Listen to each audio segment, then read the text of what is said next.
गर्भाधानाय पंच संस्कार विद्यार्थम पंचदशक्षणार्थे हरिये ओम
అధ్యాయం వరకు మహాలక్ష్మి అమ్మవారి అధిపతిగా ఉంటుంది.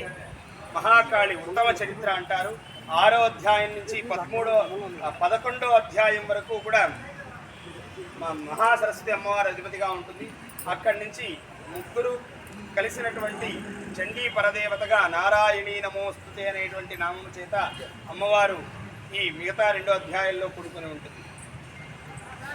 ఇలా ఉండగా మనం అనుకోకుండా స్వామివారి సంకల్పము అది ఎందుకు జరిగిందో తెలియదు కానీ అలంపూర్ జోగులాంబలో ప్రారంభం చేయడం జరిగింది. మనం మొట్టమొదట అలంపూర్లో మామూలుగా చండీకి మనం చేసేటువంటి ఎక్కడెక్కడ చేస్తున్నామనే దానికి అనుసంధానం మనకి ఎలా కలిగిందనే ఆలోచన వచ్చింది మాకు. ఏమి అంటే మొట్టమొదట ప్రథమ చరిత్రకు మహాకాళి అమ్మవారి అధిపతిగా ఉంటుంది. ఆ మహాకాళిని మనం అలంపూర్ జోగులాంబలో అమ్మవారిని వృద్ధకాళిగా పిలుస్తారు. వృద్ధకాళి అని అక్కడ అమ్మవారికి ఇంకొక నామధేయం జోగులాంబ అమ్మవారికి. అంటే ప్రథమ చరిత్ర మొట్టమొదట కాళీ అమ్మవారి దగ్గరే ప్రారంభమైంది.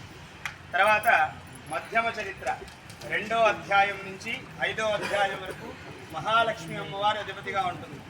అక్కడ ఎందుకో అలంపూరం అయిపోయిన తర్వాత శ్రీశైలంలో చేయాలని చెప్పి అందరం అనుకున్నాం. కానీ ఉన్నట్టుండి అమ్మవారు కొల్హాపూర్లో చేయాలని చెప్పేసి మధ్యమ చరిత్ర ఎప్పుడైతే ప్రారంభం అయ్యిందో మహాలక్ష్మి కొల్హాపూర్లో మొదలుపెట్టినాం. అంత్యము 5వ చరిత్రలో అంటే మధ్య చరిత్రలోనే 5వ అధ్యాయంలో మహాలక్ష్మి సంపూర్ణమైపోతుందన్నమాట. మహాలక్ష్మి అయిపోయి మహాసరస్వతి ప్రారంభమవుతుంది. ఈ మహాలక్ష్మి సంపూర్ణమయ్యే సమయానికి అది ఎందుకు సంకల్పం జరిగిందో తెలియదు కానీ ఇక్కడ సహస్ర శ్రీ సూక్త లక్ష్మీ యాగాన్ని సంపూర్ణం చేసినాం. అక్కడికి మధ్యమ చరిత్ర సంపూర్ణమైంది. ఇక్కడి నుంచి ఉత్తమ చరిత్ర ఇక్కడి నుంచి ఉత్తమంగా జరుగుతుంది. ఆ ఉత్తమ చరిత్ర మనందరము కూడా ఉత్తమంగా ఉండాలని మనం అనుకున్న సంకల్పాలు కానీ ఏవైనా కానీ ఇంకా ఉత్తమంగా ఇంకా అద్భుతంగా అత్యద్భుతంగా అమ్మవారు జరిపించుకోవాలని ఫస్ట్ మఠంలో అనుకున్న కార్యక్రమం ఇంత. ఆ రోజు స్వామివారు సంకల్పం చేసింది కేవలం 10 మందో మాత్రమే మనం వెళ్ళి అక్కడ హోమం చేసుకొని వస్తామని అనుకున్నాము.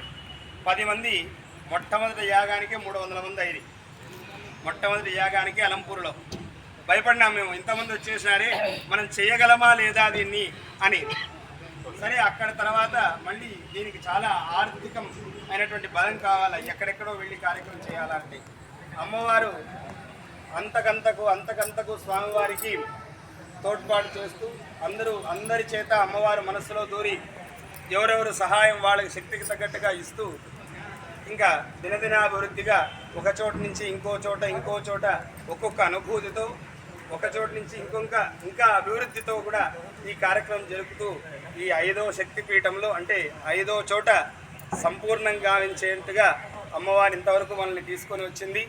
కాబట్టి ఆ చండికా పరమేశ్వరి ఇచ్ఛ, జ్ఞాన, క్రియ ఈ ముగ్గురమ్మలు మనకి ఎప్పుడూ కూడా ఎల్లవేళలా మనల్ని కాపాడుతూ ఉండాలని, మనల్ని సంరక్షిస్తూ ఉండాలని, మనం ఎప్పుడు కూడా దైవ చింతనతో ఉండాలని, ఉత్తరోత్తర అభివృద్ధి కలగాలనేటువంటి కేవలం కామవాంఛ కాకుండా, అంటే కోరికతో కాకుండా లోక కళ్యాణం కోసమై స్వామివారు సంకల్పించినటువంటి ఈ కార్యక్రమం దిగ్విజయం జరుగుతూ అందరి సహాయ సహకారాలతో అమ్మవారి అనుగ్రహం కలగాలని, ఇంకా మునుముందు ఇటువంటివి ఎన్నో జరగాలని ప్రార్థిస్తూ చండీ హోమం ప్రారంభమవుతూ ఉంది. అందరూ కూడా మనసులో నమశ్చండికాయై అనేటువంటి నామం చేత మనస్సులో నమశ్చండికాయై అని అనుకుంటూ మీరంతా కూడా 720 శ్లోకాలతో కూడుకొని ఉంటుంది. నమశ్చండికాయై అంటే మనకు దాదాపు కేవలం 1 సెకండ్ పడుతుంది మనం చెప్పుకోవడానికి. మనసులో చండీ హోమం అయిపోయాడు దాదాపుగా 1.5 నుంచి 2 గంటల సేపు పడుతుంది. పక్కన వాళ్ళతో మాట్లాడకుండా మనం కేవలం నమశ్చండికాయై చేస్తే ఒక్కొక్కరు దాదాపుగా 2500 మార్లు పారాయణం చేసినట్టు అవుతుంది. అది నా ఎక్కువై అందరికీ అమ్మవారు ఇంకా కొంచెం శక్తి పోసుకొని మామూలుగా ఈ చండీలో చెప్తారనమాట.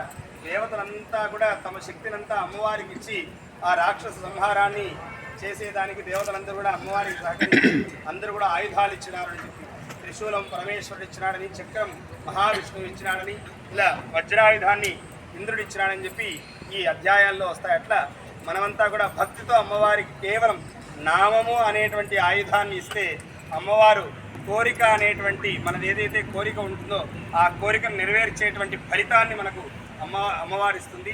కాబట్టి మీరంతా కూడా నామస్మరణ చేస్తూ మనస వాచ కర్మణ భక్తి శ్రద్ధలతో అమ్మవారిని స్మరిస్తూ ఆ దేవి కృపకు పాత్రలు కావాల్సిందిగా కోరుతున్నాం. జగదంబే లోకపావని మాతకు జై.